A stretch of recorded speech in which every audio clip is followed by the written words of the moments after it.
And welcome everyone to Nerd TV for a full throttle sim racing Mach-1 Performance Cup Series race here at the simulated Sonoma Raceway. Going back to the old historic version of this track where you got the chute down the back straight rather than the long extended road course here that most other series run, which a lot of the Cup guys love this, and so do I. I think that's the preferred way around this track. You see the weather on your screen right now, 75 degrees, humidity right around 50%, partly cloudy, and 9 mile an hour coming from the west coast here. My name, of course, is Jeremy Stanley, and alongside me tonight, not Jason, but it's going to be, once again, Dustin going to be co-producing and broadcasting with me, man. How's it going over there?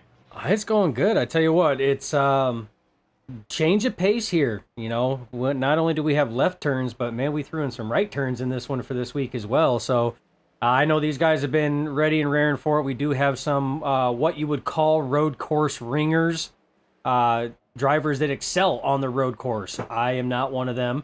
My man Jay Stan over there, he's definitely a lot better on road courses than I am, but. It's going to be interesting. My thing is, I mean, you've seen that weather. It was, 74, 75 degrees, but the track temperature, 104 degrees. So that is a very hot track. But like I said, we got some names up there in the top 10, Jeremy, they're not used to seeing really. And it's nice. We definitely feel like we're going to have a whole new feel and look here that we have no expectations on what to expect coming for the finish of this race. Yeah, I tell you what, the 104 degrees, that is definitely a summertime in Sonoma, California for sure. Yeah, the ringers, I mean, the only person I'm not surprised by is that number 11, Tony Solari. He finished second last year to Nicholas Moreau. Nicholas Moreau's not here. But at the same token, we got a new guy, Mr. Mark Brannigan Jr. He just topped the charts a couple minutes before we went live, Dustin. He had a 15.2. We're almost into the 14-second bracket here. That is super impressive. I don't remember what the Gen 6 was running, but I just feel like a lap time in a Cup car at almost 1 minute 14-second bracket, that's huge. Yeah, it is. I mean, these guys are putting down some blistering laps right now, and the thing is it may not be a surprise to those that know Mr. Brannigan being up there. He's new to the league here, so this is the first time we've actually been able to see him perform on a road course, and so far, I mean, he is not disappointing. Like you said, it's no surprise to see the double Uno up there, the 11 of Tony Solari up there, and then Michael Blackner. We heard from his Fury Motorsports teammates that he is a road course ringer. That's one thing that he excels at, and he is one of the only drivers that actually has a road course title to his name here at FTSR, so it's no surprise to see him up there in the top three either. No doubt there. And Mark Brannigan Jr., he's got a teammate with him here, Connor LaFrance in the 16. Been with him since the drop of the green flag to open up 2023B. And Connor's actually sitting in 6th place. He's almost a whole entire second back. But you got to know that those guys are running very similar setups. So I wouldn't count out that 16 to be in the top 5 and for some contention to put on a good show here tonight. Here at Sonoma. I just read his the back end of his car there. He's got the gain car, and it's so fitting. It says "Smell you later." I just smell you later. Smell you later. I'm sorry I had to chuckle at that. I find right there, "Smell you later." You've seen it on the feed. So, but yeah, I mean, you see clusters of teammates here, so you know that they're using similar setups. They're sharing data and telemetry. You've got 2 Fury Motorsports right now with Solari and Blackner's up there in 2nd and 3rd. You have Coy in 4th, so 3 Fury right there. The only one that's not up with the rest of the teammates is Brody Hanna right now. He's sitting back in 19th, but like I said, you've got Brannigan and LaFrance that are there sitting 1st and 6th, so clearly a lot of team information and data being shared back and forth, and it's obviously helping the teams out quite a bit. 100%. I know you don't like that number placement on these next-gen cars, Dustin, but the way that they utilize that whole space for the gain sponsorship and everything else, it just fits so well around that car. I also noticed, speaking of paint schemes, it does. It does, and I mean, it doesn't matter what you say, I will never like that number placement. I never will. But if done right and they use up the space nicely, it's tolerable in my books. It's tolerable. And right now, I mean, that's a paint job that is tolerable. So I mean, I'll take that. Okay, that's fair enough. That's good in my book. And we also have two Ken Block skins out here tonight, both from the Throwback Week at Darlington, recycled for the road course, which is kind of fitting because Ken Block and the road stuff. But we are qualifying. We're gonna say bye. We're gonna come off the camera. We're gonna still live with you voice, but we're gonna watch these guys tackle this place, and we're gonna try to see who can get the job done here. We're gonna try to ride on board with the 88. Mark Brannigan Jr. won practice by 3/10 over last year's second place finisher, Mr. Tony Solari. So, Dustin, we have four guys in the 15-second bracket, and they're all really tight in here. So, if this race can get really strung out, we know that. It's a road course. It's never expected to be like a speedway or super speedway. It's just nature of the beast. So, but with these four guys so close in times, we might have a better show here.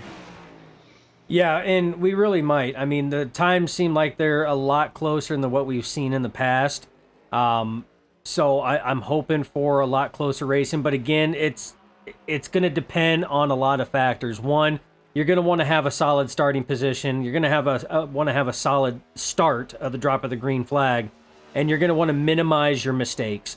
I mean, there's a lot of turns here, a lot of lefts, a lot of rights, a lot of throttle, a lot of brake points. All that means is a lot of potential for possible mistakes that you do not want to make. So the winner of this race is going to be the driver that minimizes. As you see, the 88 overshoot that final turn. It's not what he wanted on that one there. Maybe it was to try to get that run there coming off. We'll have to see what's going on, but minimize the mistakes. All I can tell you right now is so far, Tony Solari has been the bridesmaid. Last season, finishing second. He was bridesmaid on the timing tower for practice. At some point in time, this man's going to get tired of finishing bridesmaid at a track type that we know he excels at. 100%. And tonight, he's got a little bit of extra competition with him. You don't have Nicholas Moreau per se, but still high expectations. Well, going to be inside the top five. I think that's a safe assumption there. But I think these guys are going to get it all here on lap number one. You have a whole long 12 turns to get these tires warmed up, so they're going to do 2 full laps. And these next-gen tires, Dustin, they don't fall off like we're used to seeing in the previous Cup cars. There's a wider wheelbase, so the tire wear is distributed a little more evenly. Plus, it's a harder tire because it's being the low profile. So these tires can go a lot longer without much wear and tear. But I think the 88 either overshot it or you're trying to maximize his lap 2. Well, and Blackner's on a heater. So if you look at the timing, Blackner set the sector time fastest in 3 out of the 4. And that runs him at a 16.2. So we're hitting 3 sectors there. I think he lost it big on one sector because 16.2 is going to be probably top 5, maybe top 10. Right now, he is P2 on the boards. Connor LaFrance has the fastest first lap of the 7 times taken at a 16.19. Yeah, 16.19, and again, that's Brannigan's teammate. So right now they're holding first and fourth. Blackner and Coy, being Fury Motorsports, holding second and third. So again, these are the drivers right now. Your top 5 you see on your timing tower, those were drivers that were in the top 6 in practice. So these times are going to be very close as long as they hit their marks. And I just feel the last couple times, the 88 of Brannigan has overshot that final turn there and taken it a little wider, and I feel that he's cut a lot of speed off on that final turn. I'm keeping an eye on Mark Brannigan right now. At least most of his lap has looked really solid. You're on board with the 16 there. Connor LaFrance and the Gain Chevrolet Camaro. Pretty solid lap for him going as well. Brannigan's coming to the line in 3, 2, 1. Clocks in 15.311 is going to move him to the top of the charts. 1 minute, 15 seconds. So again, that's flying right now. Only 2 drivers are in the 15-second bracket right now. 1 minute, 15-second bracket being your front row, Brannigan and Blackner. And then you have the rest of them Coy got close with a 116.08, and then LaFrance with a 116.14, and then it falls off. Look at Lane Allen cracking the top 5, though, knocking Tony Solari down. So Lane Allen now holding that final top 5 position in qualifying with a 116.47. Yeah, very similar. Ooh, as Aston Gassion jumps up to 15.8, the third car to crack the 15-second bracket here. He goes to P2 over Michael Blackner. Um, but yeah, the top 5 looks very reminiscent of practice, really, even the top 10. It's minus Tony Solari. That was the one that kind of surprised me there. Coming in at 16.6 when he ran a 15.5 in practice, so a whole second slower by the number 11 machine. He's got a little bit of work to do to get himself caught back up, as we're now looking at the 57 of Mr. Joshua Johnson. Already has one lap posted. This is lap number 2 for him. Let's see what he can do here for the final part of this racetrack. Yeah, what is surprising me right now, Jeremy, is that we've only had as we watch Josh Johnson right now, he is only the 14th car to actually track a time as he locks it up coming into that final turn. Big lockup. That's going to hurt that final time coming across the line. But as I was stating, only 14 cars have actually taken time right now, as you can tell on your timing tower, that the other drivers right now, nobody's on the track, nobody's electing to hit the track, so we may only have about a half the field as it's sitting right now actually taking time. The other half look like they may elect to start from the back and just let the dice roll on iRating. I don't like this call for some of these guys. That's such a huge amount of space to make up. Let's say if you're a guy who's running in like 20th place, you can easily jump on the boards and get 15th. That's 5 free positions, or if you're even further back in speed. So there is no full course cautions on a road course, at least for the FTSR standards. So for road racing. So, I mean, you have to get the track position where you can, and they still have 3 minutes in this session. You have enough time to get around the track and take at least 1 lap time if you were to jump on the track right now.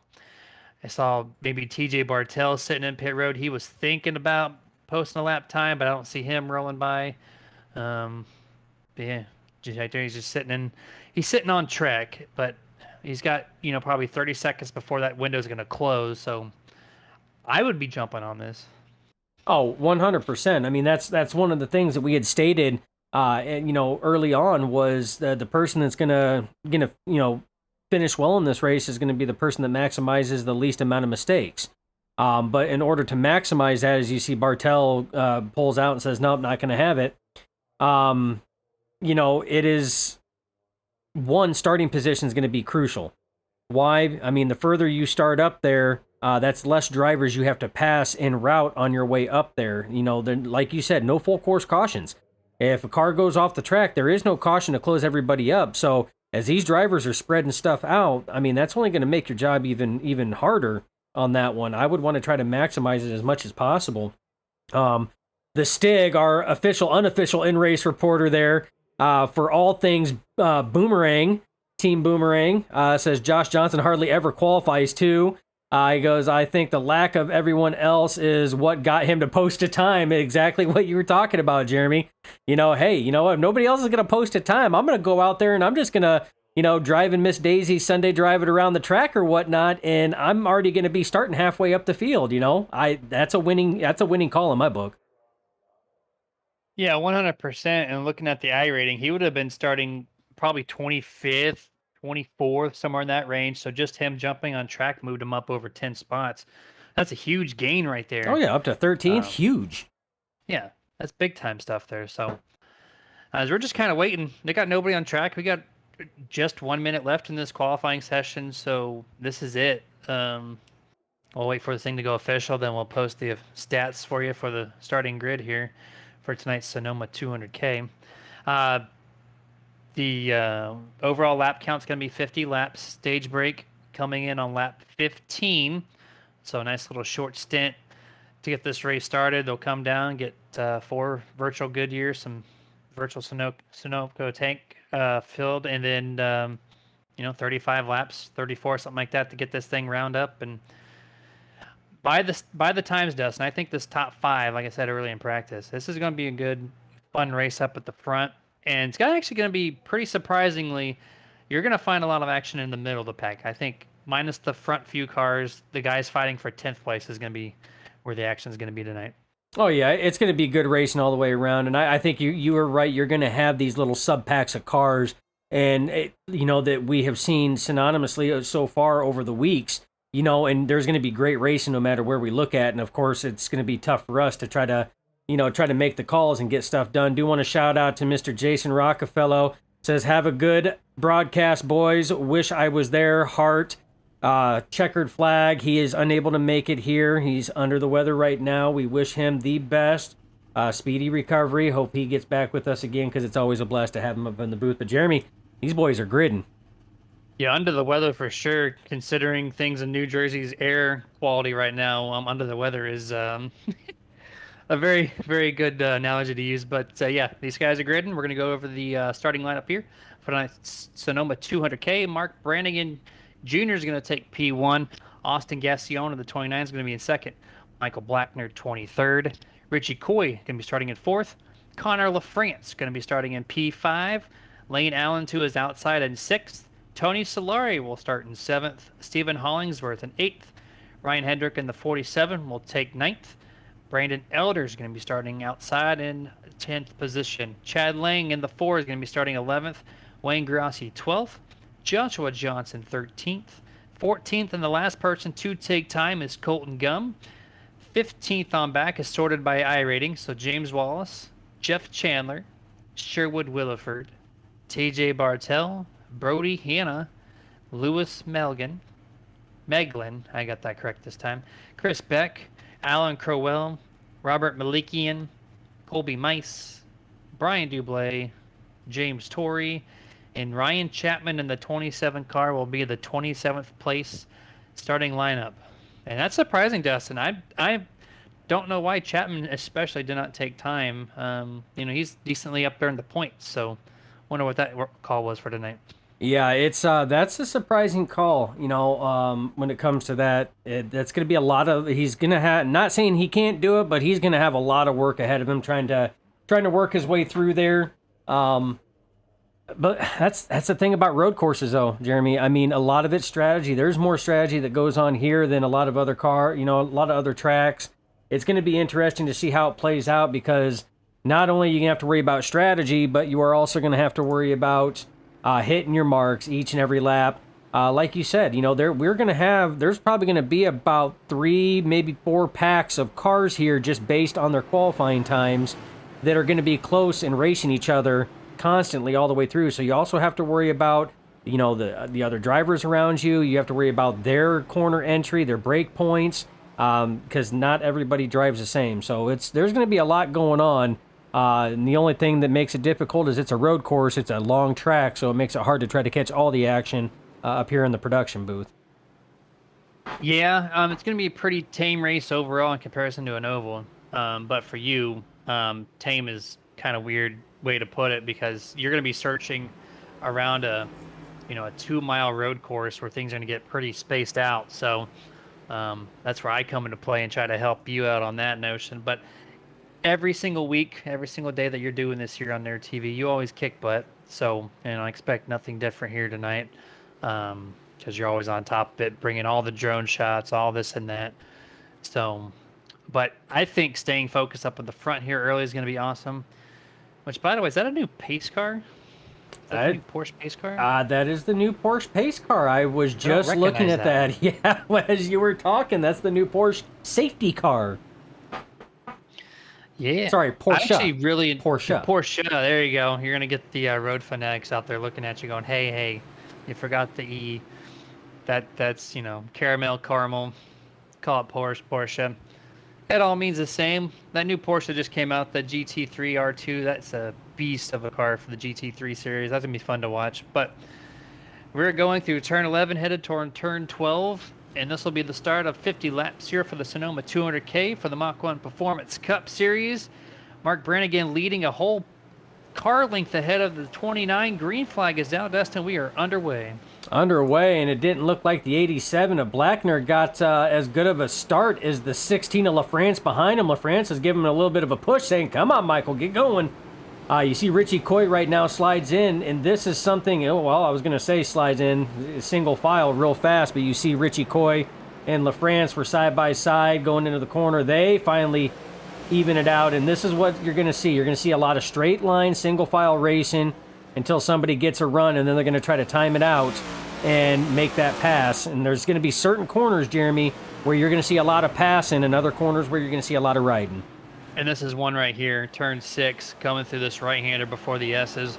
That's a huge braking point. If you're going to drive it a little deep, you can widen out that corner. You can shortcut someone by jumping the curve. That's going to be a huge one there. And then through these S's, you want to be single file, or else you're going to lose a lot of time, track position, that sort of thing. So when you come down here through turn 10, headed toward 11, this is the second biggest passing corner, actually probably the biggest passing. You see early on the 16 looked low, and the 87 of Blackner took notice of that, went down with him, and actually door checked Austin Gassion there. It's going to set him back a couple positions, move Michael Blackner to P2.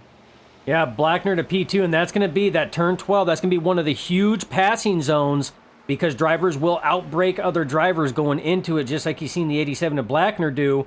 You will, and that's where you're going to see door contact. That's just a product of that corner and trying to outbrake somebody else. And unfortunately, the biggest downfall on that one there was the 29 of Gassion was running second and fell back now all the way to fourth after that corner because it just threw him out of rhythm. And you see Richie Coy is now putting pressure on the back of the 29. I'm starting to see some massive separation here in the field.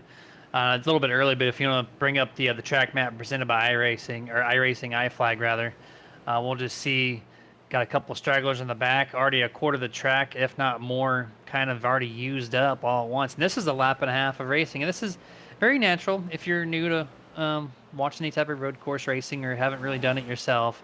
This is very typical. The whole backstretch essentially is just gobbled up with your gray dots there on the screen as the leaders are finally getting through turn 11. Ooh, Michael Blackner goes really wide there. You see him just on the top half of your screen, allows the 16 of Connor LaFrance to take over second. So trouble is early on getting to the breaking points here through turn 11. Yeah, well, I mean, turn 11 there was didn't play nice with Richie Coy that last time around. He tried to outbreak the 29 of Gassion going in and cut the corner almost a little too close, almost hit the tire barrels on the inside. So I had to recalculate, which drifted him wide and allowed the 29 of Gassion to cross him over and take that position right back. And then he got loose coming out of 12. 12th place car, Brandon Elder, dropped out due to packet loss. He qualified 10th, was running 12th, so that's an early drop out for one of our faster guys here this evening. He'll resume back in 26 if he does get reconnected. But we're looking at a 2-second lead already from the 88, Mark Brannigan. And then a second lead after that from Connor LaFrance over third, Michael Blackner. And then looks like about 4 through 6 really is about the closest racing on the track at the moment. Everyone's really separated, but this 4th through 10th really is kind of where the action is at the moment. Yeah, it's the 88 of Brannigan, 16 of LaFrance teammates have taken an early lead, trying to gap everything out there. But this pack right here, like you were talking about, right now being led by the 29 of Gassion. It's got the 19 of Coy, the 11 of Solari, the 14 of Lane Allen, the 47 of Hedrick, and I'd even go back to Hollinsworth in the 25. This is very tight. I mean, look at how tight that racing is going through the corners, Jeremy. So this right now, these guys are trying to get everything they can because they know that leader is spacing things out right now. So they're trying to get everything they can and try to pass and make every position count. And you can see some movement through the field here. The 11, Tony Solari, all over his teammate Richie Coy here. And this group of cars, 5th, 6th, or 4th, 5th, 6th, 7th, they're all just one space away from each other as they are trying. I feel like the 11 and the 14 are a little bit faster, and this is why they're kind of bunched up right here. But we've already stated it's a tough place to pass. So you have to do it in turn 11. You have to do it in turn 5. If not, you can maybe wiggle something in turn 1. But single file through here. Let's see if Richie gets a good run on the 29. Just a little strong on exit. Has to lift. Won't be able to do it this time. Going through turn 11. Yeah, like you said, there are very specific corners where you can pass. About the only other time you are going to be able to make a pass is if the driver in front of you makes one of those mistakes that I said you want to capitalize on making minimal mistakes, those are going to be the drivers that finish high up in the standings by the time we hit across the line for lap 50. So that's about the only other way you can do it. But right now, the 29 of Gassione is holding off this fury onslaught of Coy and Solari very well. And right now, the 14 of Lane Allen is also coming in that picture right behind Solari. So nice line of 4 drivers right now, stacking it up right here. At 14, very similar paint scheme, at least with sponsorship and color combo, to Martin Truex Jr., the winner of the actual NASCAR Cup Series here yesterday. Let's see if that plays any favors for the 14. Speaking of paint schemes, I want to give a quick shout out to Nerd Wraps, something that I started a little bit ago, and I love doing the Photoshop work and excellent schemes, I would say. If you'd love to take a look at the art gallery that I've posted so far on that, head over to wraps.nerditudes.gg, or you can just go to nerditudes.gg and click on the Nerd Wraps button on the top banner section. And if you would like to request a paint scheme, well, feel free to do so. So we're kind of cycling through the field here, looking at Chad Lang in the 4. One of the 2 cars, by Ken Block. That is, on the Ford Fiesta that Ken Block ran, that was one of my all-time favorites. It works on a lot of cars, too. It's such a universal skin where it just comes up from the bottom. Doesn't really matter. Like, it doesn't wrap around the car, so there's no, like, it doesn't work for this car. It just works everywhere. And just amazing paint skin. Oh, it is. It's a beautiful piece of work there. And even wrapped around a Chevy, even though Ken Block was known for the Fords, it still looks very good. I have to give credit where credit's due. Whoever painted that for Chad, whether it was Chad or somebody else, they did a fantastic job. Shout out in the chats from Steve Loomis, says, "Get 'em, Lane Allen from Memorial Park Softball Field, Grass Valley, California." So he's out there in the softball fields in Grass Valley watching the race, rooting on. One of his teammates there, Lane Allen, doing pretty good right now. So, I mean, he qualified high, still running solidly in the top 10. Waiting for those 3 drivers ahead of him to kind of cycle out and figure out what the heck they're wanting to do so he knows what move he needs to make next. So, running a very good, smart, clean race. And when it comes to a road course, you cannot ask for much more. Yeah, Sion, I feel like is just holding back these guys right behind him. He's hitting the marks in the passing zones, which is great. He's keeping the guys behind him, but through the rest of the track, I feel like the 19 of Richie Coy is just that much faster. We're going to see him go through turns 1, 2, and 3 here, and we're going to see if this 19 can really just gain up on him.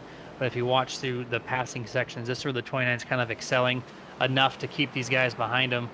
But also, I know Tony Solari is tracking, so putting a little pressure on Richie, so where Richie might gain, he might actually lose when you got the teammate that's much faster than him typically here at Sonoma. Going through turn 4 here, or turn 5, headed to turn 6 if I got the track map correct.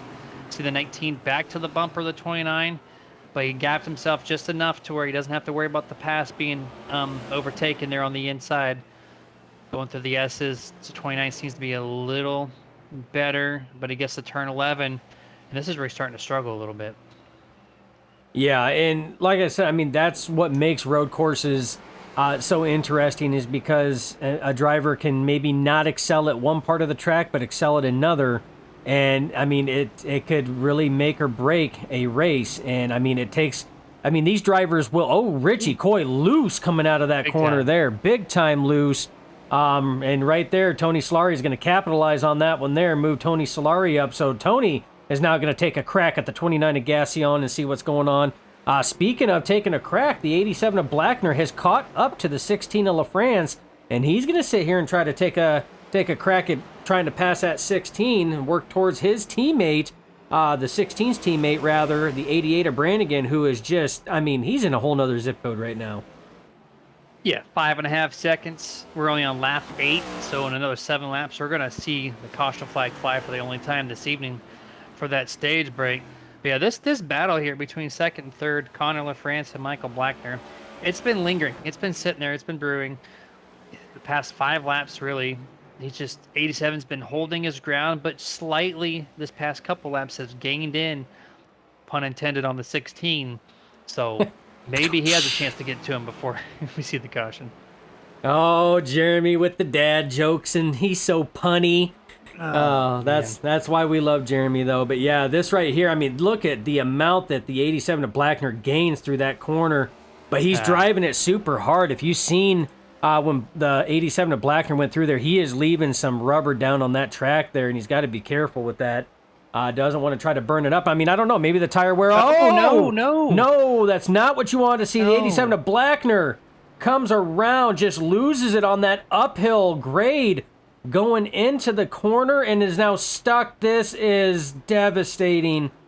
Oh, the only thing that good thing that we have coming is we know that in a number of laps we are going to have a stage break, but Blackner's got to get that car out of that tough grass there on that incline and out of that sand and get going, but he is dropped from 3rd now to 15th, so he has fallen all the way back on that one. That is going to be, that's heartbreaking to see that, and you know right now he is just mentally beating himself up on that as he almost overdrives that corner. And that's what's going to happen. He's got to try to get refocused again. Otherwise, he's just going to keep making mistakes. And he's got the skill and he's got the car and the setup to rebound.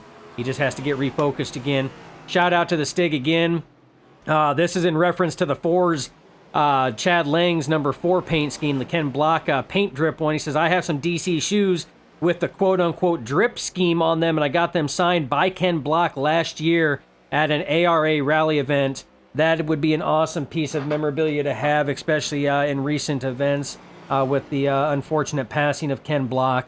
That is definitely something that you want to lock away in the old memory bank there. So, I'd love to give me a pair of shoes like that. That'd be awesome. Actually, fun fact too: Nerd Motorsports is going to be attending the 6 hours of Watkins Glen virtually here on iRacing, and our Lamborghini has a Ken Block skin. It has the, it's so sexy. It is. It surprisingly, it's the one that Brad Keselowski ran a couple years ago, with the white checker flag on front and then black in the back. But like, how it's laid out, it's so good.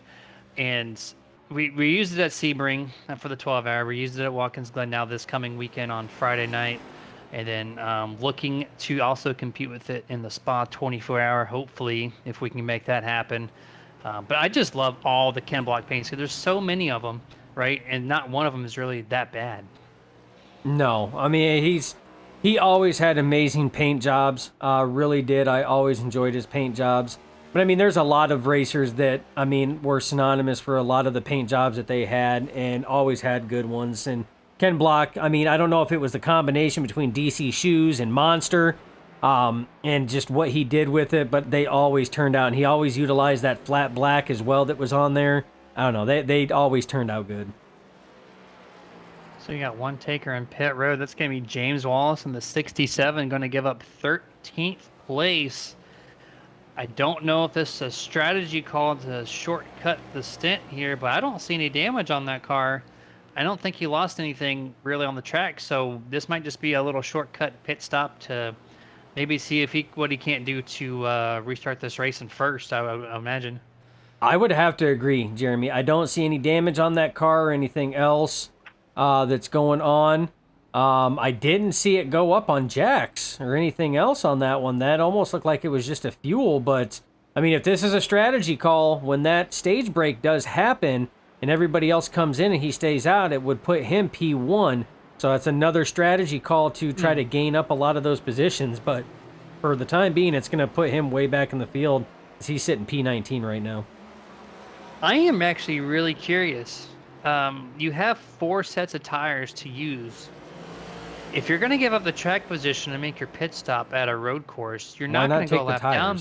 Yeah, you're not going to go a lap down. So I don't know if this is data he's trying to collect for the team or whatnot, but kind of curious to see Mr. Chapman lock it up right in front of him. He'd have to slow up a little bit to keep off his rear end. But yeah, I'm actually super curious now how he's going to tackle this stage break. If he's going to come down and change the tires then, or just going to see what he can't do on older tires in front of everybody else.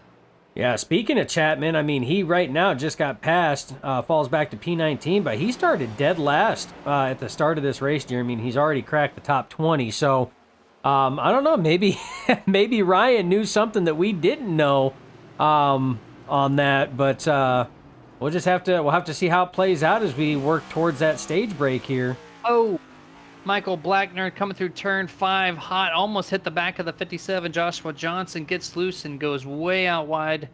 in that open patch of track. He finally cuts back over in front of Robert Malikian and a couple others. 87, loses a few more spots on track. And you'll see Ryan Chapman here on the Nerd TV replay looping around the same exact time. So different spots of the track. You can see 87 Blackner here. Just locks it up a little too heavy, dips left to avoid the contact, but really loses a lot of track time there. Oh, yeah, he does. I mean, he doesn't hit anything, but man, and then we're going to go back and go back to the Ryan Chapman incident that took place as well. I mean, just a lot of action going on as he comes off again on that uphill grade there. It just looked like he hit the rumble strips and the back end just lost grip on it. I mean, that's those first set of corners, Jeremy, had been playing havoc for some of these drivers, and right now it looks like he was stuck there for quite a while on that. He couldn't get off the embankment. Yeah, such a huge transition in height there. You saw Blackner go through turn 1, which is actually one of the most difficult, if not the difficult corner here at Sonoma. Uphill, high speeds, and you also have to brake. So you're doing 3 things, right? You're going high speed, you have to get the car low down while turning, and with it, the uphill incline, it's just such a difficult corner. And in that dirt, you saw now 2 guys, Chapman and Blackner, just tire spin. There's no grip in this sand out here.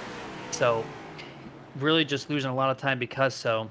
Thankfully, the caution is going to be out here shortly, but just you definitely have to keep your tires clean here because 2 guys right now have already shown you, hey, these next-gen cars, they do not belong on this dirt out here. Yeah, and the issue is with that, and I'm just gonna stop talking about people is what's gonna happen because the last 2 people that I have talked about have not had the best of luck. The first one was Blackner, and then I was just talking about Chapman and how he'd been moving up and maybe he knew something. He ended up having to take a tow to pit road because his car, with the way that these bodies are and the frames and everything else are, he was actually stuck on the rumble strip and his rear tires were not making enough contact. He could not get moving at all. He had to actually tow back to pit road. So all that ground that he made up, he is all the way back at the back now, sitting P25. As we're on lap 14, we have 1.5 laps left.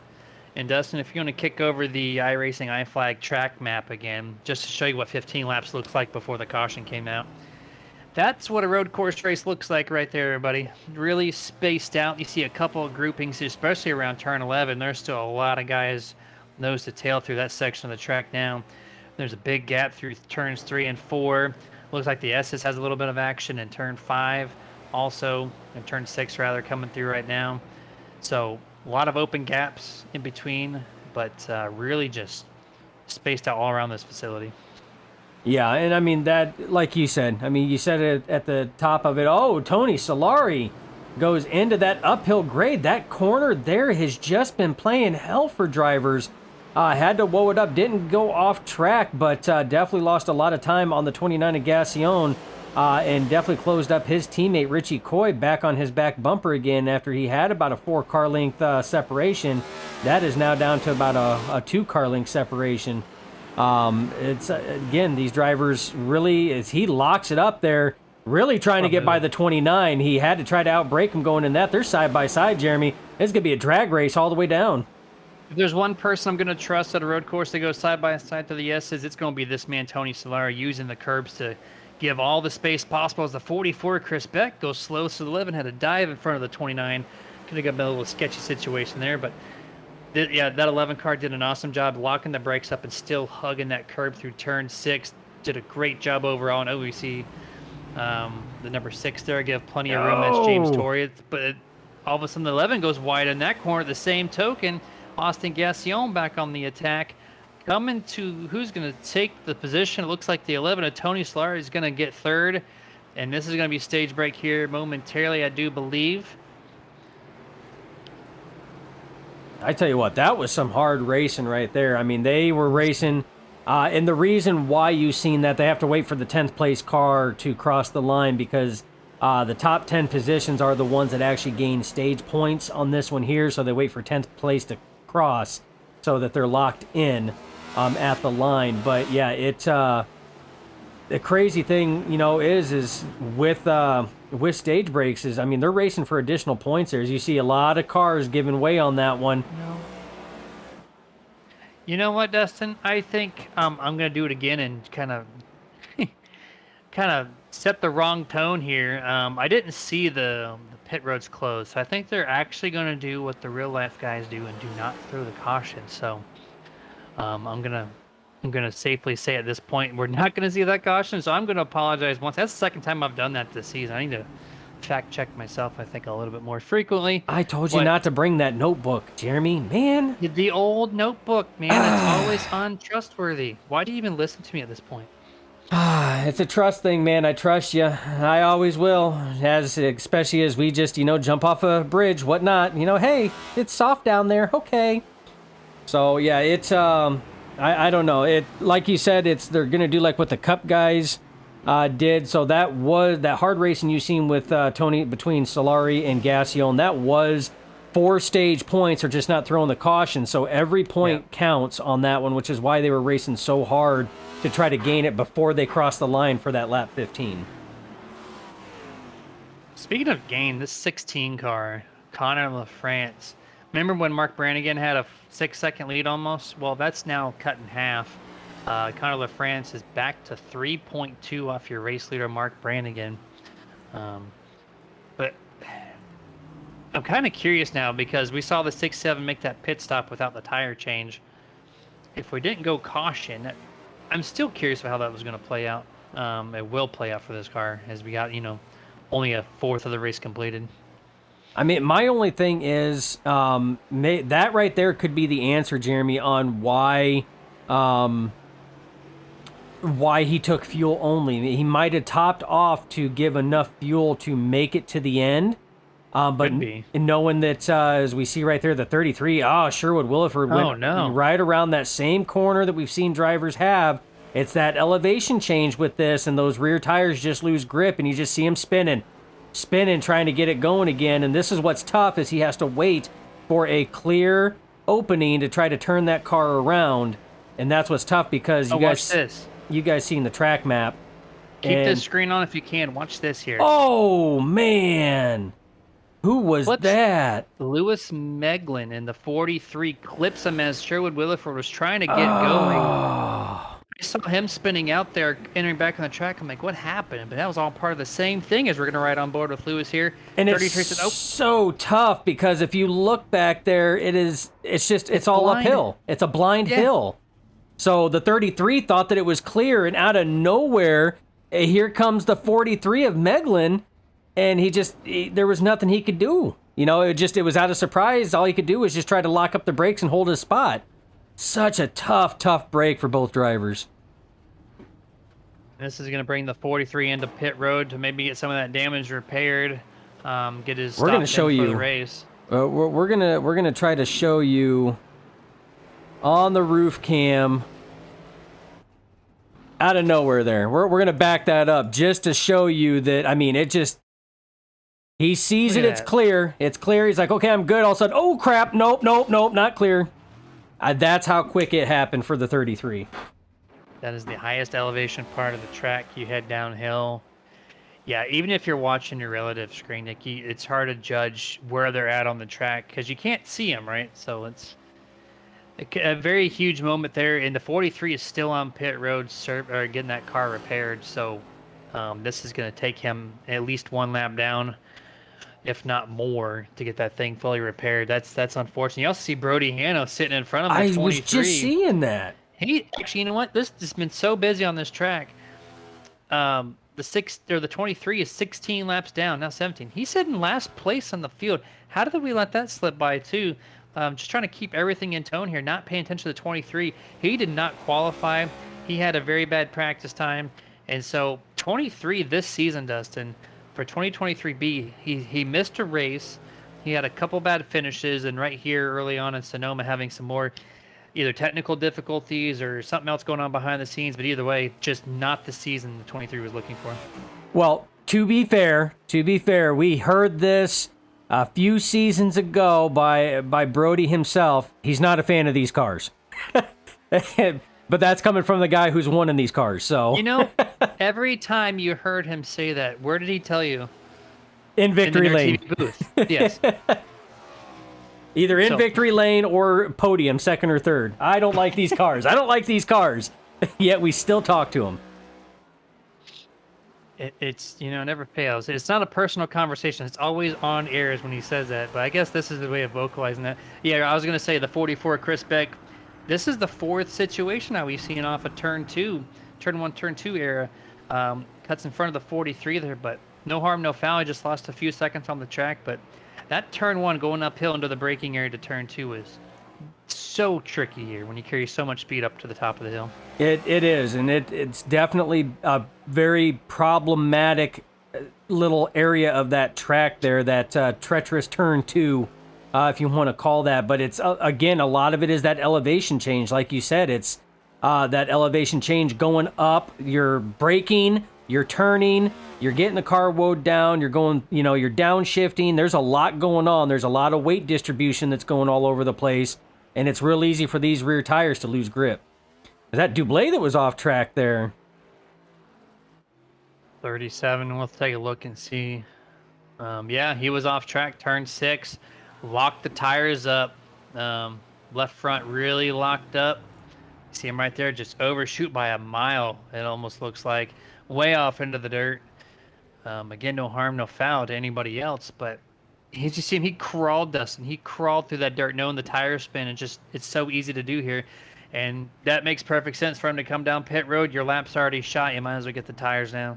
Yep. Again, that's probably the best strategy call on the 37's part. Dublé coming down, get your pit service done, reline yourself, get back in the head game and get back out there for the remainder of this race. I mean, we're already coming up on this race being halfway done, Jeremy, and it has been all Brannigan and that 88 machine leading the way since the drop of the green flag, Jeremy, and he's working right now. He's looking to put down a lap down the 16th place car right now, which is the 67 of Wallace, who we seen come in earlier and looked like he just took gas. Didn't look like he took any tires or anything else. So again, we're still waiting to see how this strategy plays out.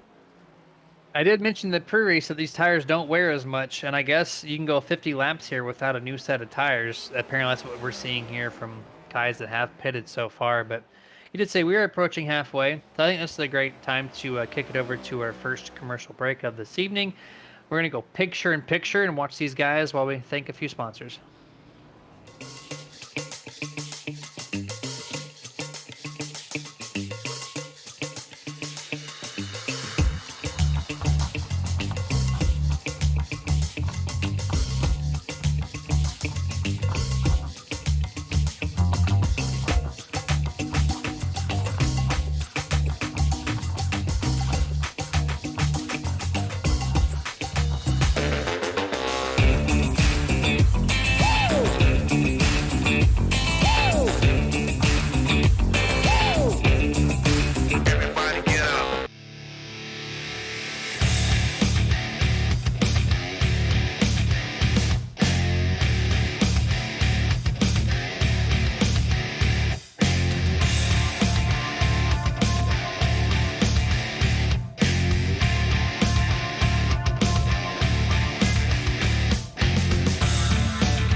Racing isn't easy, but experiencing it is.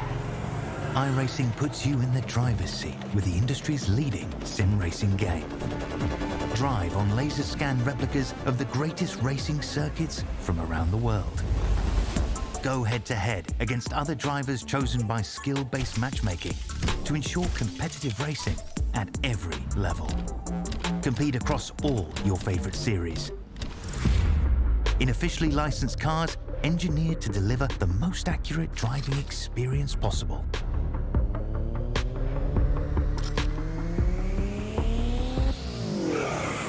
Join a race or host your own with players from across the globe. Race against the computer or in a league with friends. Feel the thrill behind the wheel. Visit iRacing.com.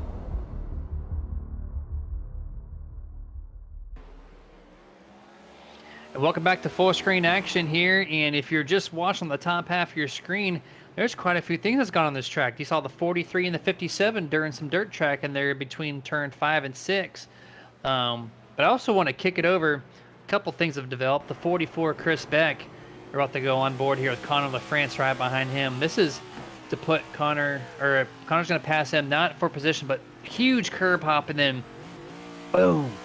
Just sent the 44 Chris Beck deep into those tires there off of turn 5.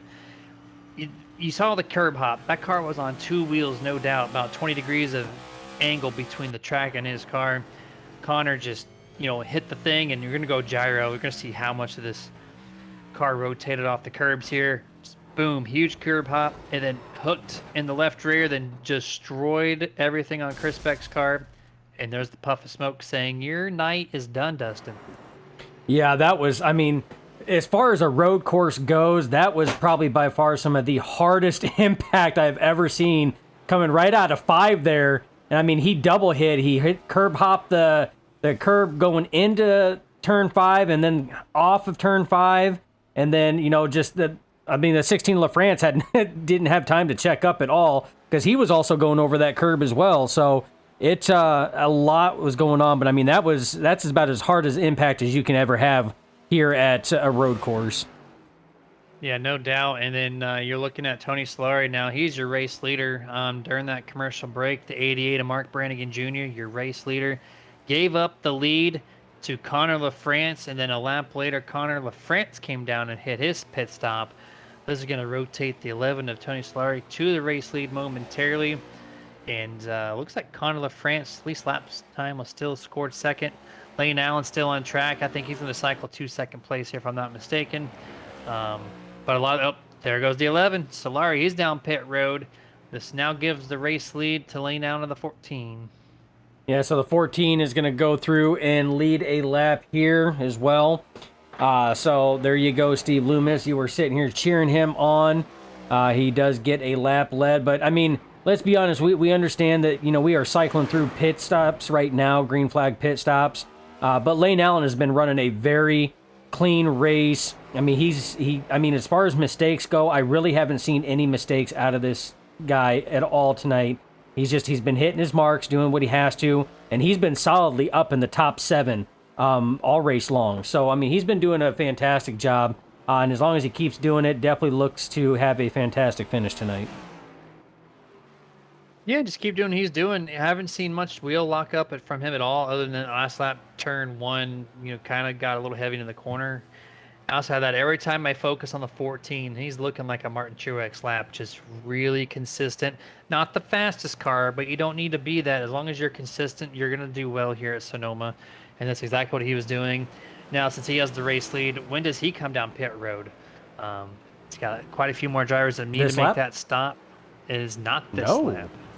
He says negatory, not going to happen. Yep, definitely not. And he's going to pass 2 cars here. The 6 of James Torrey, the 43 of Lewis Meglin, as they go through turn 12 for that lap. So we are 27 laps in the books. And we got 33 left to go. So almost approaching there, 23 rather. So just over halfway rather. My math is serving me correctly as well. So, there's that. But I was going to make a comment on it. I'm going to beat myself up for that one, You won't even give me the pleasure of giving you shit about it. Man. Yeah. I'm sure there's other things you could pick out in this event. I'm sure Oh, huge curb hop. jeez, the 14 almost did exactly what the 44 of Beck did. Only he was able to gather it back up and not hit the outside curb there.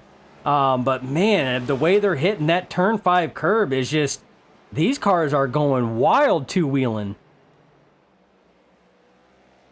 And I mean, I've turned some laps here this week. I don't find the speed on the curb hop. I know you're shortcutting the corner, but that curb hop just really throws this next gen wide to the left-hand side. I don't find the grip there. To be honest, I try to avoid the curbs because it's such a stiffer suspension in comparison to the generations. Oh, the 14 gets loose, a rare mistake there coming through turn 11. I just don't find the speed here. I try to avoid the curb unless it's a flat curb because I know your car gets upset real quick.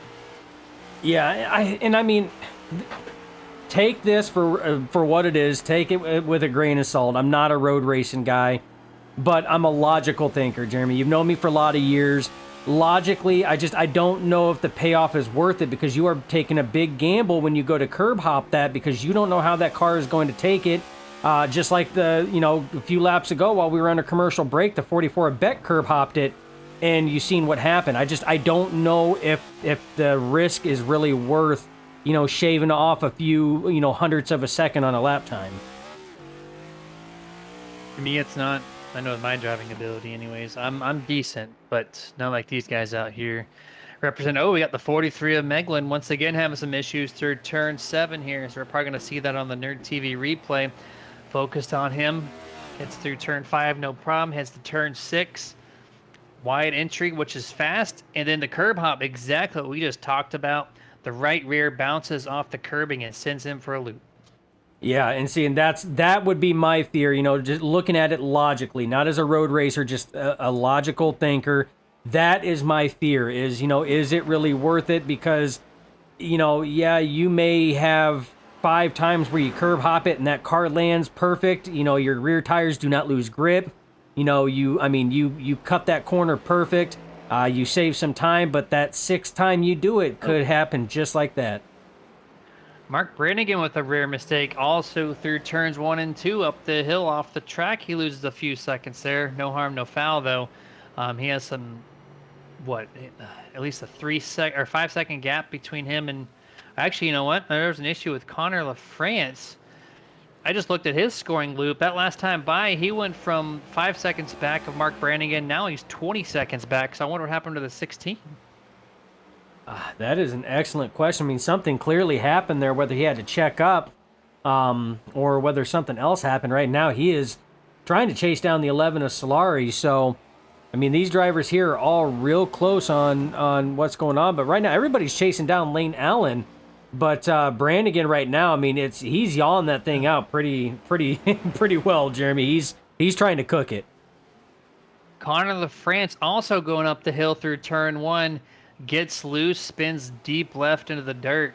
So that's 6 drivers I have seen physically had a mistake made going through that corner alone. Obviously, that's the tough corner here tonight. Colton Gum, too, also came through.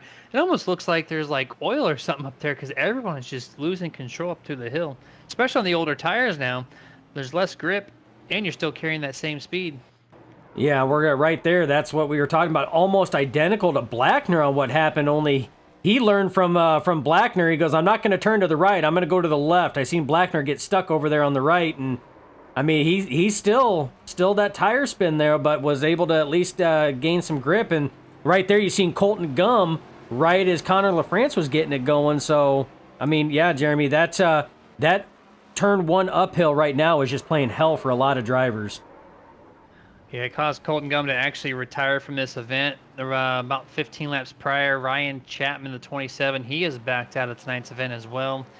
So quite a few disconnects happening this evening, whether it be just way out of contention or some issues on the track that hurt the car.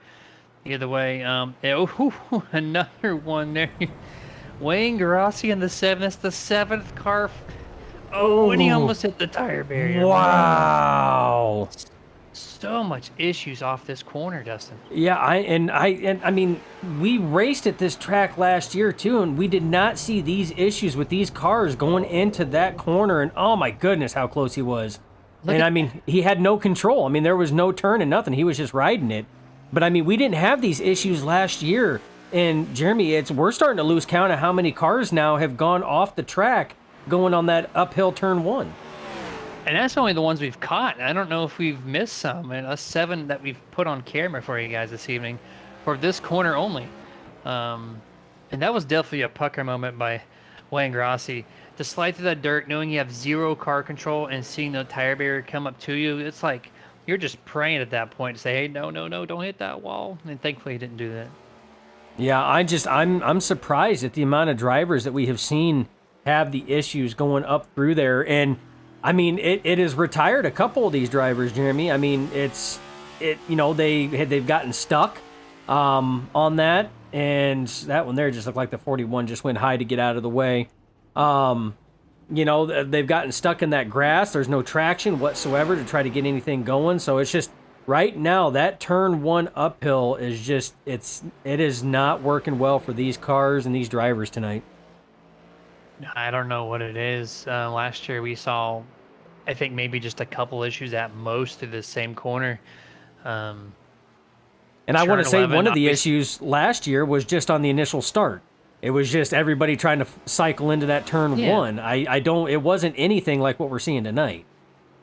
And that's very common for issues on lap 1 for sure, even lap 2, some might say. But this far into the race, we're just over time, over and over. It doesn't matter if it's early in the run or late in the run. We are seeing it. So hopefully everyone's kind of figured out at this point. You got to take it a little easier because almost every single, or at least one car per team, has made that mistake going through turn 1 and 2. Ooh.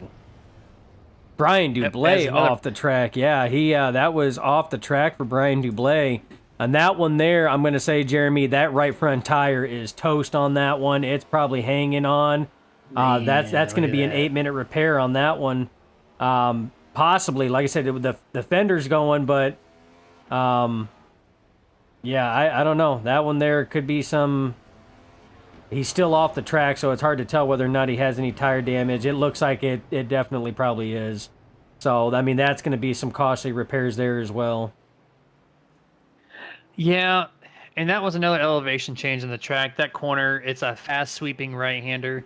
You're coming off the top of the hill, so the car lightens up a little bit as it offloads from being up top. And it just, with the tire wear coming up through the remaining laps, and you see the 29, this is a little bit further on the track up through turn 4, gets into the dirt there and doesn't lose too much ground. But when you see another car up top there, I'm not sure who that was, but quite a few more issues happening through here. You know what? All I could think of there was that was the pass in the grass road course style. I mean, if you sit here and watch it, that was the pass in the grass road course style.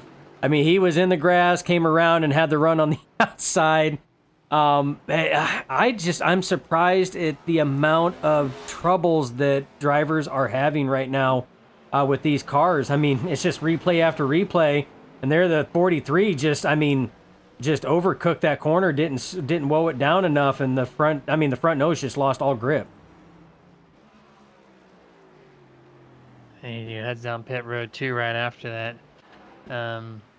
Maybe some people should have taken tires. As we're going to take it over to another footage here, this time from the 25 Hollingsworth. Looks like maybe just a little bit of off track there. Yep. Okay, never mind. We're driving super deep into the turn 11 outside tire barrier. Thankfully, nothing broke on the front end of that car, but yeah, he missed that braking point huge.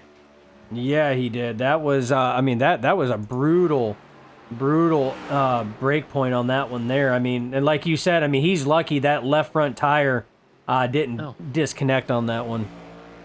More issues through turn 11. The number 4 Chad Lang and the 47 of Ryan Hedrick. Chad Lang just huge, missed the braking point, as you're going to see it here. Look at that space between him and the 47. Lots of space, right? Nope. We're going to brake heavy, late, and just clobbered the 47 into that corner. And James Torrey going wide to let everybody by. Wow. He got lucky because he did that. We're going to go one more time here. We're going to see this distance just go from 10 car lengths to nothing in a hurry. Just missed the braking point. Huge slide. Boom. It came over the radio. He did apologize. That's what keyed me in on that one. But yeah, that was a missed it by like at least a second there. Wow, that was yeah. But I mean, here's the thing. I mean, it's there's no cautions. That's why you're seeing these guys gather it up and get it going back as soon as they possibly can, because I mean, all you're doing is losing time. You're losing time, you're losing distance on that track. You just got to keep going. Right now, back up front, we see the 11 of Solari got back by the 16 of LaFrance. Richie Coy now catching up to the back bumper of LaFrance, but Jeremy, they're all still chasing down this guy right here, the number 14, Elaine Allen. He's, I mean, he's out for a Sunday drive. I mean, he's exactly what we said. I mean, minimizing the mistakes, doing what he can. He has got almost a 10-second lead over second place, the 88 of Brannigan.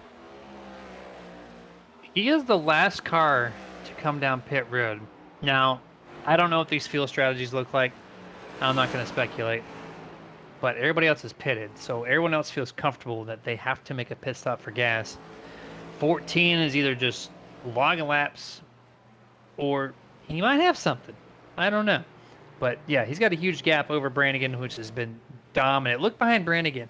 If you saw those times just a second ago, he has got a huge lead. He's got about 20 seconds over him in third place, Tony Solari. You see right there, 9-32. So comfort zone there for first and second.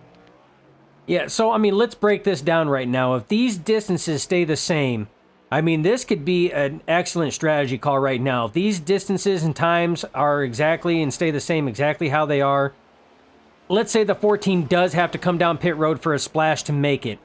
Yeah, he may lose the lead, but he can still come out in front of third place right now of Tony Solari being 32 seconds.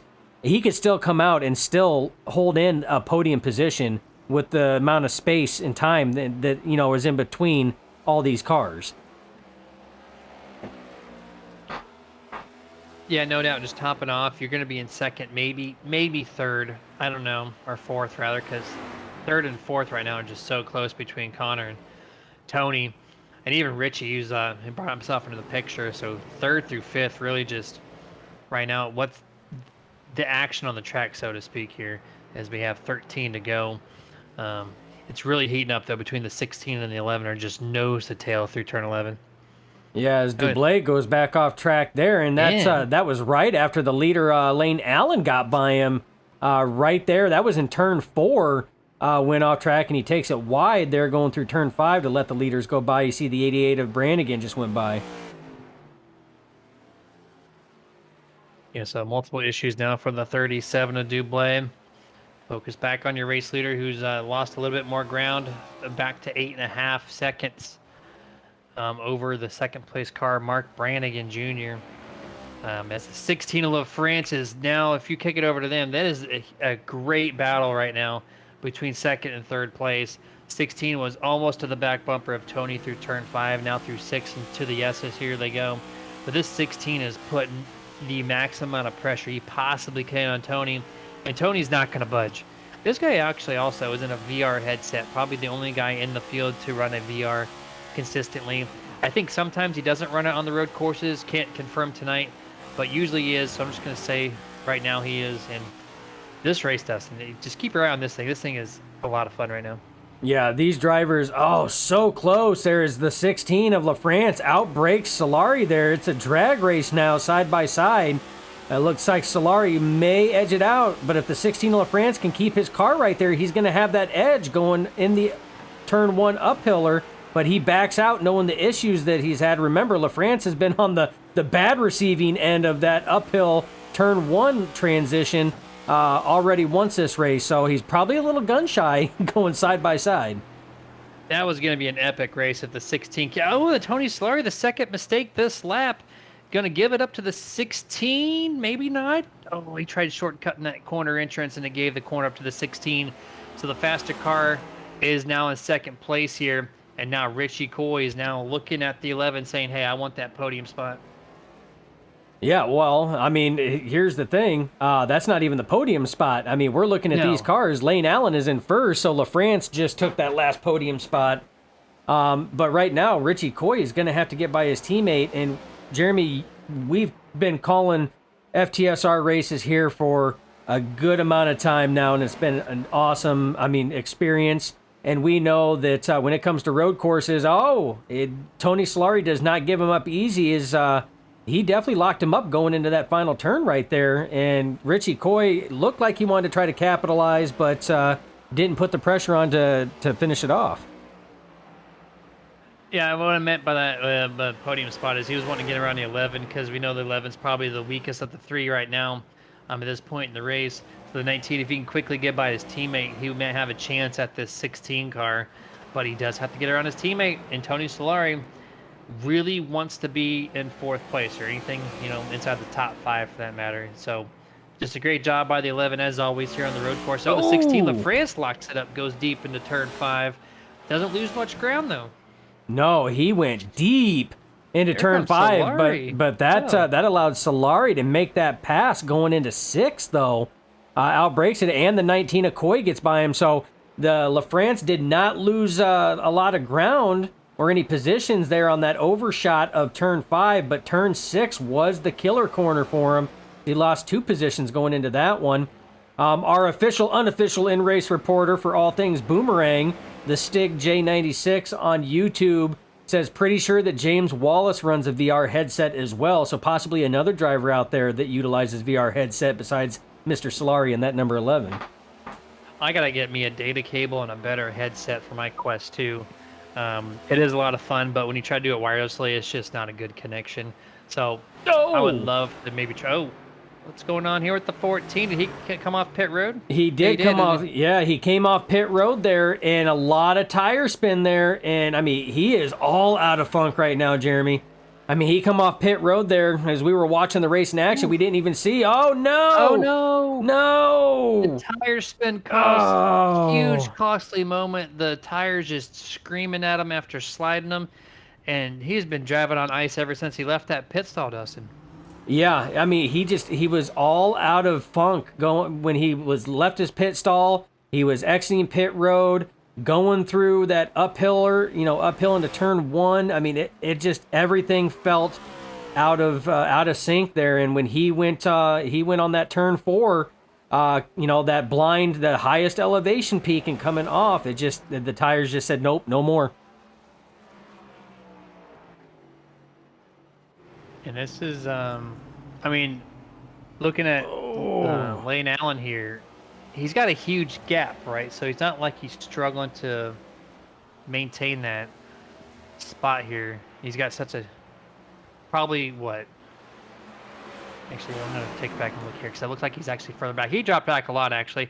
I did not recognize how much he had fell back after that pit stop. So it actually dropped him back to 6th place on the charts, outside of the top 5.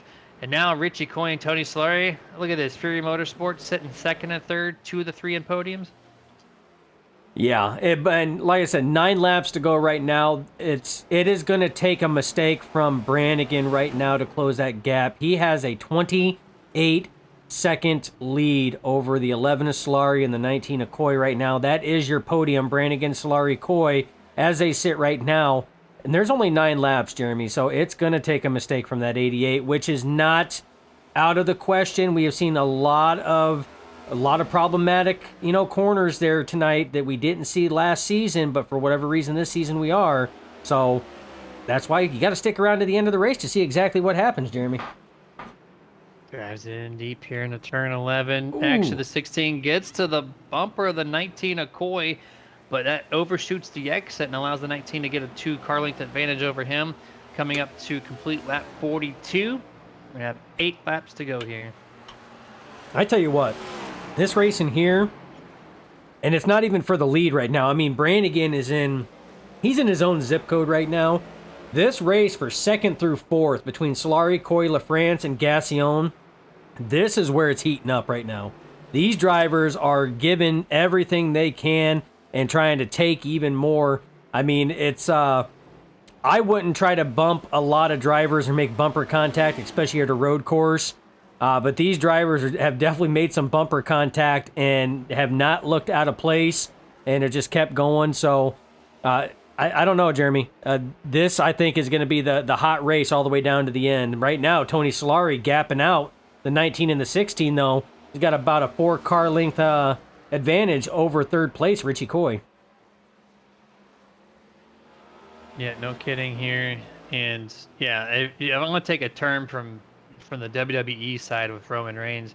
That Mark Brannigan's in God mode coming through here at Sonoma with that 28-second lead. Love it. Just huge lead, right? This was reminiscent of what we saw last year.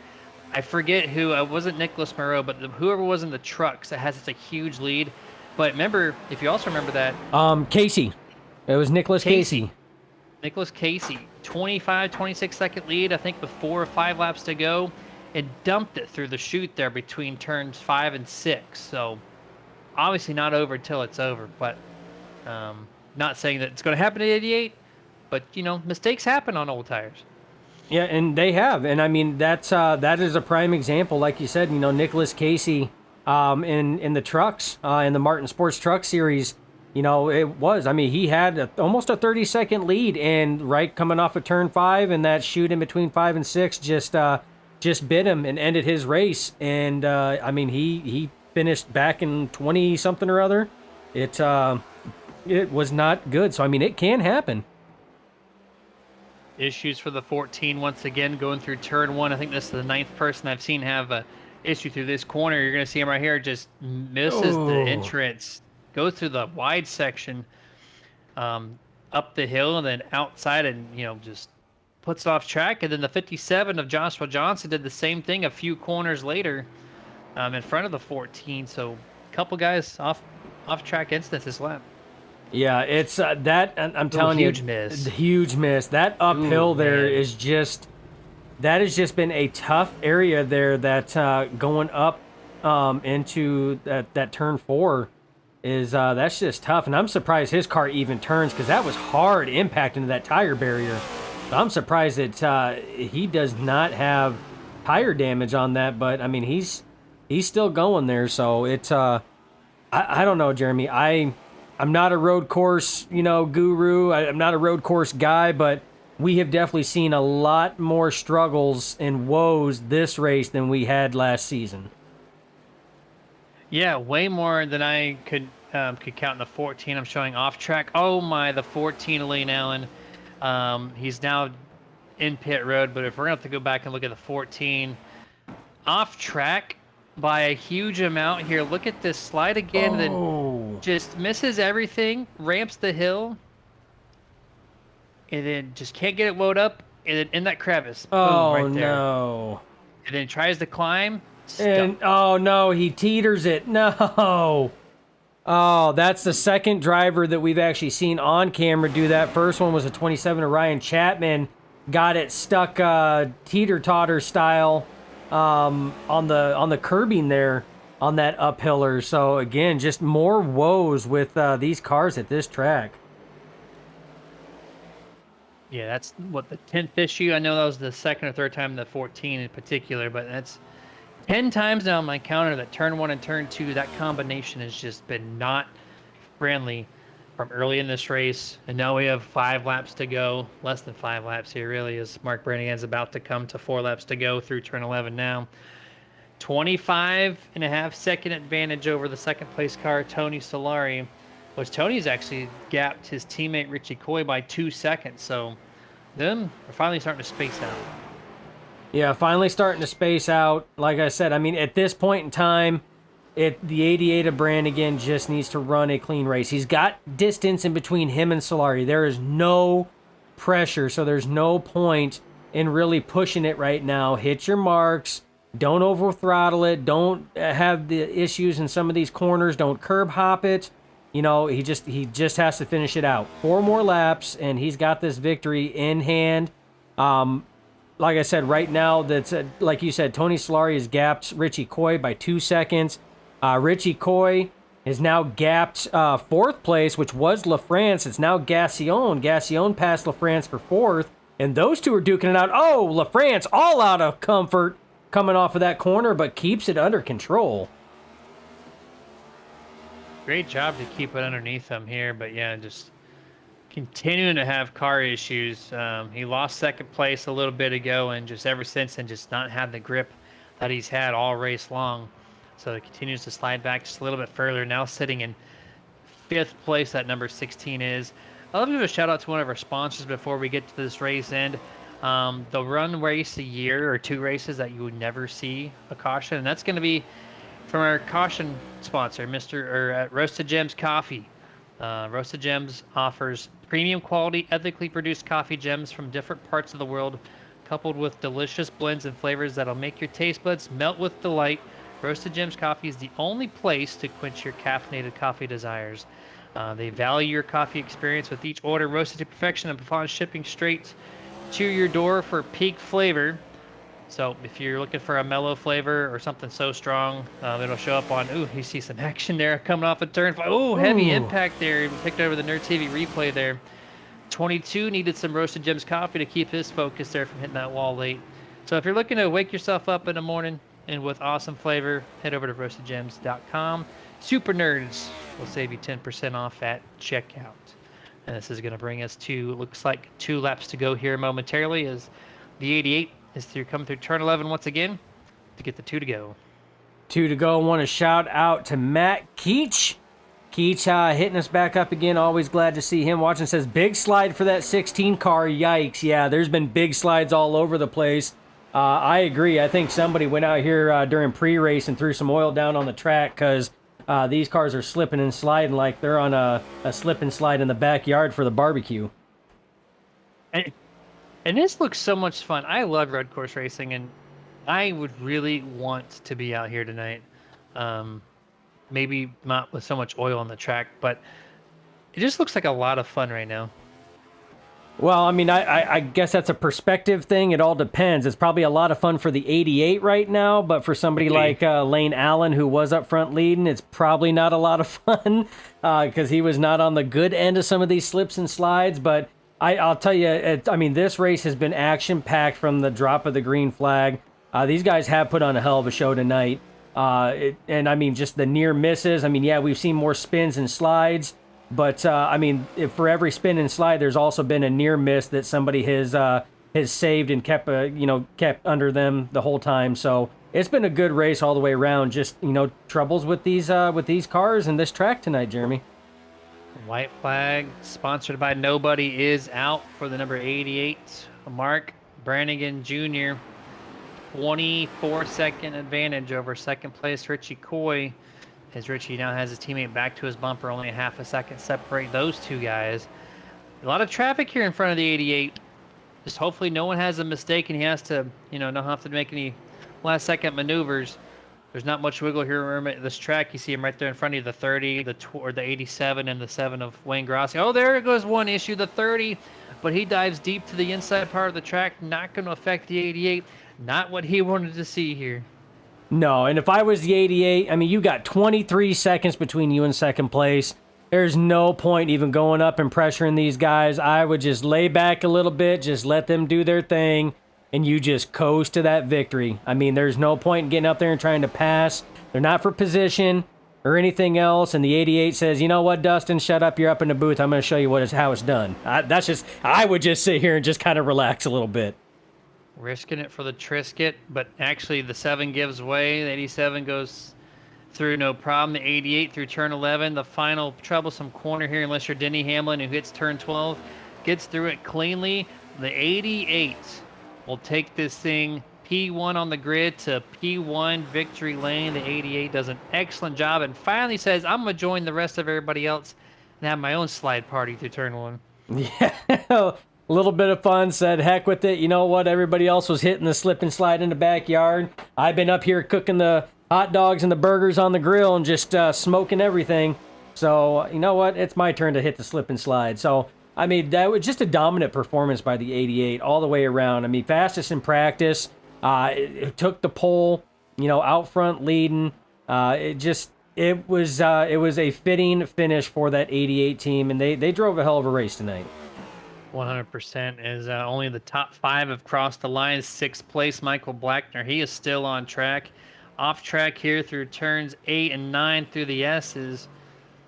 we got to wait for him to cross the line before this race is basically official here. That just shows the gap. The leader's already won this thing by over a minute, right? And we're still waiting on this 87 to complete his lap. Going through turn 11 for the final time. Such a heartbreaker for that 87 too. I mean, started No second kidding. place. He had a piece underneath him. He had a rocket, and that turn, that uphill turn one woe that had been, hitting everybody, got him, and then had a hard time getting it going. And excellent rebound though, for as far back as he fell, which is all the way back to like 17th. He rebounded back to 6th. That was an excellent rebound for that 87 team. Yeah, I'd have to say here's the 88. Brannigan is going to the front stretch to do his burnout to celebrate his victory here this evening at the Sonoma 200K. And as he does that, you see the 16 here to give him some congratulations. His teammate, the 29, also a teammate of his, just saying, hey, man, congratulations from the left side, from the right side. Huge win for this team. But as he does his burnouts, we're going to kick it over to the unofficial results here. Mark Brannigan Jr. representing Eastern Stars Motorsports going to take this thing P1. Tony Solar is going to finish second. Richie Coy is going to finish third. Fourth place belongs to Austin Gassion. 15th, Connor LaFrance. Sixth place, Michael Blackner. Seventh, the first car one lap down is going to be James Wallace. Eighth, Stephen Hollingsworth. Ninth, Chad Lang. 10th place, Ryan Hedrick. 11th, Wayne Grassi. 12th place goes to TJ Bartel. 13th place, you'll find Robert Malikian. 14th, Jeff Chandler. 15th, Joshua Johnson. Finishing in 16th is James Torrey. 17th, Lane Allen. Brian Dublé takes 18th. Lewis Meglin, 19th. 20th place car, Colby Mice. 21st, Alan Crowell. 22nd, Colton Gum. 23rd, Chris Beck. 24th, Sherwood Williford. 25th, Ryan Chapman. 26th, Brandon Elder. And probably the first time I've ever said this, last place car, the 23 of Brody Hanna. And that'll close out tonight's 27 car grid here for Sonoma. And now it's our turn to take our full screen commercial break, gather up our top 3 tonight. We'll be back with you guys momentarily.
And welcome back here for the Martin Sports post-race show to wind down this full throttle race here at Sonoma.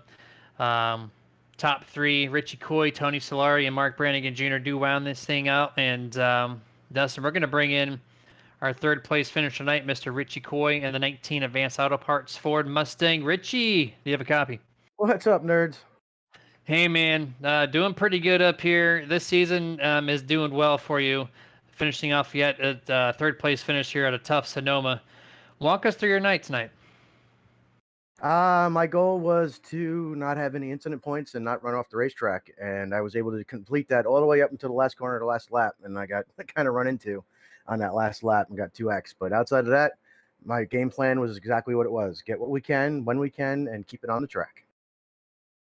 Well, I mean that you did, and I mean it wasn't your fault, and at least it was in turn 11. It didn't look like you had a lot of guys really in turn one and turn two. That was the troublesome corner. So, did you notice what a lot of other guys were doing? I saw the 14 slide through there a couple times. He had to exit the race because of that. The 27 of Chapman also got stuck up there outside of sliding through turn one and turn two.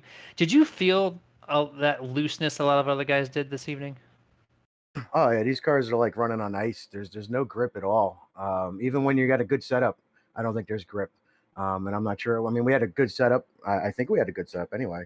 Um, but yeah, they're so tough, especially when you come out on new tires. And I didn't take tires on my pit. I think Lane did take tires, and when you come out on them cold tires, it takes 2 to 3 laps for them to warm back up again, and it's like ice. Oh, that would explain a lot here, and yeah, good points day for you overall. You came into this thing 5 points ahead of Jeff Chandler. Jeff Chandler finishes 2 laps down in 14th, so that's going to be a huge momentum boost for you to try to go for 2023B as well. So congratulations on P3, man. Final thoughts this evening before we let you go. Well, appreciate it. I got to thank Michael Blackner and Tony for working on the setup all week. The 2 road courses. I hate to see Michael have issues, or we could have run at least second, third, fourth. I don't know if we had anything from Mark. He was just checked out. But anyway, thanks to Fury Motorsports. Like I said, Michael and Tony, Brody. And thanks to the league. Thanks to everybody who ran tonight, gave room, gave respect. It's a really tough track to race by yourself, much less with other people. So appreciate all the room and all the people out there. Thanks for everybody watching, Tony's mom and dad, and to the nerds. Appreciate all the kind words, man. Go ahead and celebrate the team. It's a good day overall for Fury Motorsports, at least for you and Tony Solari. Anyways, holding the camp second and third. So go get them the rest of the season, man. We'll see you in 2 weeks. All right. Appreciate it, man. Yes, sir. That was your third place finisher, Richie Coy. And now it's time to bring in his teammate, Tony Solari, in the number 11 Menards Ford Mustang. Tony, you got a copy. What is up, guys? How you doing? Hey, that was a pretty exciting race. I know last year there was not so much things go around the track, but this year, guys, you just causing a lot of fun up here for us to watch, which was great. Congratulations to 2 of you guys. 2 in the top 3. You had Michael Blackner, who still finished 6th. Excellent job for him. I know Brody had his own issues and was able to complete this race, only doing 1 lap. But just walk us through your night overall, and what was the game plan for you going into this evening? Well, Brody's kind of taking a bit of a sabbatical, so he might be doing these 1-lap dealies. And I got to thank Michael. Michael worked really hard on the setup, modified the Team Watson setup a little bit, and I played with it a little bit. And Richie and I both used it, and yeah, it worked out really good for us. So I got to get that out of the way, and thank Michael again for a lot of the hard work he did on the setup. As far as the race went, just running my thing. I mean, I love this track. This is one of my favorite tracks, and what do they say? Always the bridesmaid, never the bride. So two second places in a row, I guess. And, there's always that one guy that beats us by 20 seconds or so. And, he's well-deserved. And, yeah, I'm kind of glad we spiced it up. I know, Richie and I, we were kind of dicing it up a little bit. Connor and I were dicing it up a little bit. And, yeah, I mean, you try to give it a little bit of a show, right? I mean, it is a road course. It is a parade. It's not going to be anything like the Chicago track, but, it is what it is. It's a lot of fun. Yeah, nothing like the Chicago track. I have no idea what that's going to look like. You kind of took part of my question away I had for you with running bridesmaid second time in a row here. Nicholas Moreau last year, Mark Brannigan Jr. this year. But my other part was I mentioned in the middle of the broadcast that you were running VR headsets for the most part of the season. Are you running one tonight here at Sonoma? Always. Always. I have Always. been Okay. have been for the last 5 years. Actually, I was trying to get the camera set up, but I couldn't quite figure it out. So Dustin and I will have to get together and get it going. I was going to We'll try and set definitely it do up for that. you again. Yeah, to do my little POV, you could have seen me moving around like I normally do. I'm into it, and that's why I love the VR. It's just the immersion goes to 10, and that's why I do this mainly. Yeah, if you have not experienced VR, it is definitely an experience that you want to do, especially in a simulation like iRacing. It's so accurate and just it looks amazing. But congratulations, man! Awesome job, second place. You're gonna get it one year. Maybe it'll be next year. Who knows? But keep working out. You'll get there eventually. But any final thoughts before we let you go this evening? No, I mean, just, a great race seemed like everybody had. We're going to do a little review here. And yeah, it seems like everybody, I didn't see too many cars going off and, there's a few yellows here and there. But yeah, it looked like a great race by everybody. Can't wait to watch this. I want to thank, anybody else who's watching, mom and dad. I'm sure you're out there watching. I already got a text from them. Got to thank the team, Richie, Brody, Michael. And again, Michael, for a great setup, and thank you guys. And can't wait to watch this one over. And congratulations to Mark. He spanked us, but that's just how it goes. Sir, sometimes that's how it be. But yeah, congratulations once again, and we'll catch you in 2 weeks here in Nashville. Sounds good. Thanks tonight, guys. Yes, sir. That was the driver of the Menards Ford Mustang, Tony Solari. And now it's time to bring in your race winner this evening, Michael Blackner Jr., driver of the 88213 Swimwear Chevrolet Camaro. Mark, do you have a copy? Yeah, I got you. Man, what a setup you had underneath that thing. Virtually no mistakes that I saw. Maybe one time through one corner you overdrove a entrance, and that was it. That car was on a rail. Walk us through your evenings this evening, and also how much time did you prepare in the setup? Yeah. So in qualifying and practice, actually, we didn't have a set qualifying setup, so the lap I ran was on our race set. But yeah, it was a team effort with the setup. Ran a couple races this week, not too many, with it being week 13, but it was dialed in and it kept getting better and better without the tire wear. It made it super easy for me. Yeah, I locked up a couple times, just making little mistakes, but thankfully nothing big. Yeah, Everett, I saw when you came across the line to do your burnouts, you had your teammates, the 16, the 29, give you a little door check, congratulating you. That's a huge win there for Eastern Stars Motorsports. Um, I have one more question for you. Is that turn one and turn two? I saw so many people. I think 10 different times we saw an incident going through that first set of corners. Did your car experience any of that looseness? We talked to Richie. He said it was like driving ice through there. Did you kind of have a similar experience tonight? Um, Not the whole race like some people were, but definitely at certain points, the lap Connor spun out through 1 and 2, I slid through those corners the whole way. And yeah, if you don't get your car set right and you downshift too early, you're definitely gonna go sliding. Man, it definitely looked like it for sure. But yeah, congratulations, man, once again on an awesome, dominant performance. You're just in a whole different zip code here this evening at Sonoma.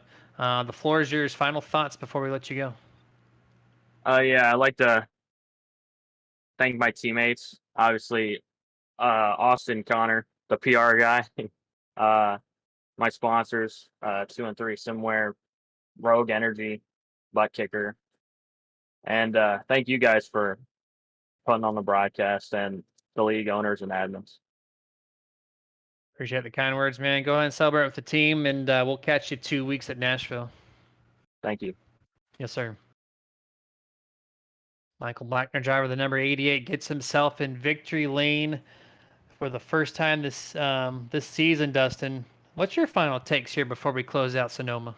I tell you what, I mean, this one here definitely had a lot more action than last year. I mean, they were keeping us busy up here, but for a road course, that's great, especially for the viewers, because I mean, these things do get stretched out quite a bit, and it gets tough at times to, to try to stay into the action. But when you have action going on, I mean, and it sucks the woes that the drivers had, especially that uphill turn one into turn two.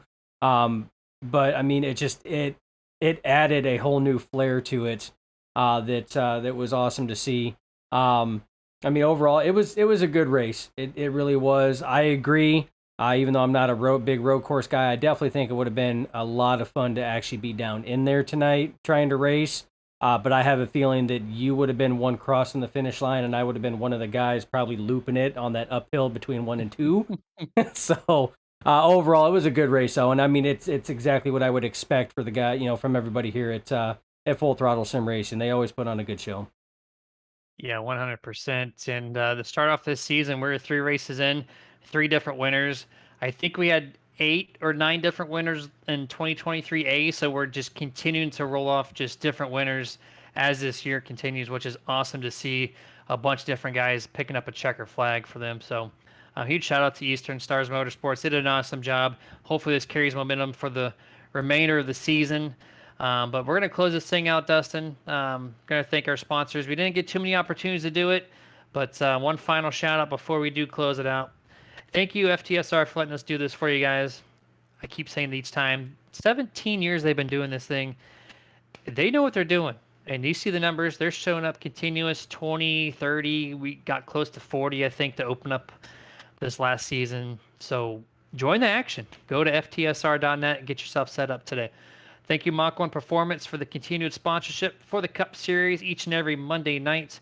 It's a race fabrication shop that's produced winners and champions of all sorts of racing divisions. You can find them at facebook.com/Mach-1 Performance. Sim Racing Points, your league points management system to rule them all. Makes your league look super professional. You can get what they have in store for them at FTSR.net, going through all the stats that they have to offer for each series that they run.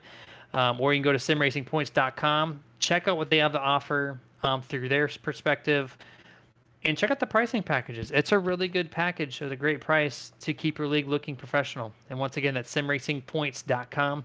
Martin Sports, top quality apparel to make you look stylish and feel comfortable. See the whole apparel lineup at martinsports.gg. Shirts, hoodies, hats.